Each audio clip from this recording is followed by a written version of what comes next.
Tu te sens lourd pendant ta prière, tu lis le Coran mais ton cœur semble anesthésié.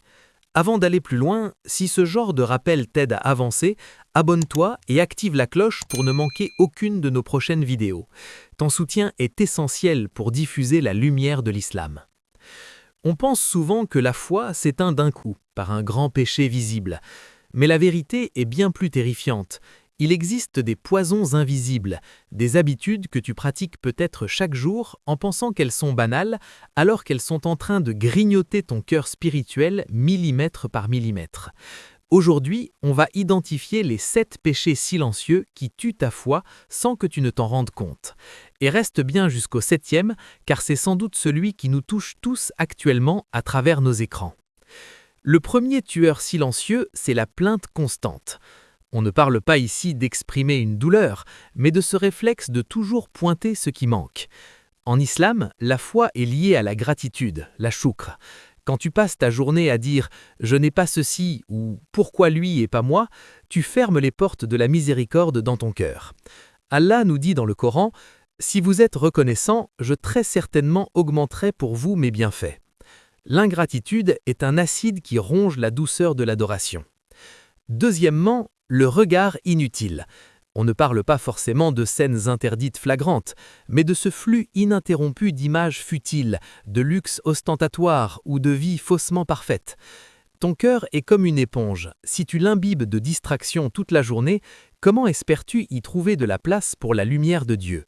Chaque regard inutile est une flèche qui blesse ta concentration pendant la salate. Le troisième péché est la médisance subtile. On se dit souvent « Oh, mais je dis juste la vérité sur lui ».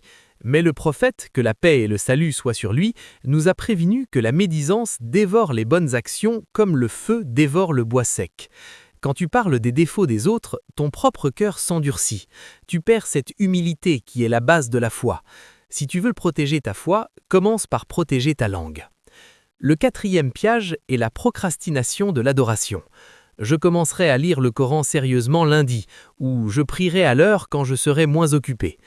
La foi ne stagne jamais, soit elle monte, soit elle descend. Remettre l'adoration à plus tard, c'est dire à ton Créateur que le monde d'ici-bas est plus urgent que lui. C'est un signal envoyé à ton âme que Dieu n'est pas ta priorité. Et petit à petit, l'envie de prier disparaît totalement. Le cinquième tueur est l'insouciance, ce qu'on appelle al-rafla. Passer des heures sur des jeux, des vidéos sans intérêt ou des débats stériles. Le temps est le capital du croyant. Chaque minute perdue est une opportunité de rappel perdu. L'insouciance agit comme une brume qui cache l'au-delà à tes yeux, te faisant oublier que chaque seconde nous rapproche de la rencontre avec Allah. Le sixième péché est le fait de s'habituer au péché. C'est le moment où tu ne te sens plus mal après une faute. Au début, un petit mensonge te gêne. Puis, à force de recommencer, ton cœur s'habitue. C'est ce que le Coran appelle le ran, une tache noire qui recouvre le cœur. Quand tu ne ressens plus de tristesse après avoir désobéi, c'est le signe d'une foi en danger de mort. Enfin, le septième, celui qui tue notre foi à l'ère numérique, la comparaison sociale. En regardant la vie des autres sur les réseaux, tu développes involontairement de l'envie. Cette envie est une insulte indirecte à la répartition d'Allah. Elle brûle ta paix intérieure.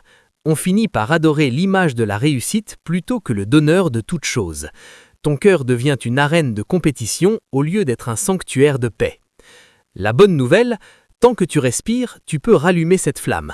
Le remède est simple, le repentir sincère et le retour au Coran. Ne laisse pas ces 7 poisons te voler ton paradis. Identifie celui qui te touche le plus aujourd'hui et prends la décision ferme de l'arrêter. Partage cette vidéo avec un ami qui pourrait en avoir besoin. Que la paix soit sur vous.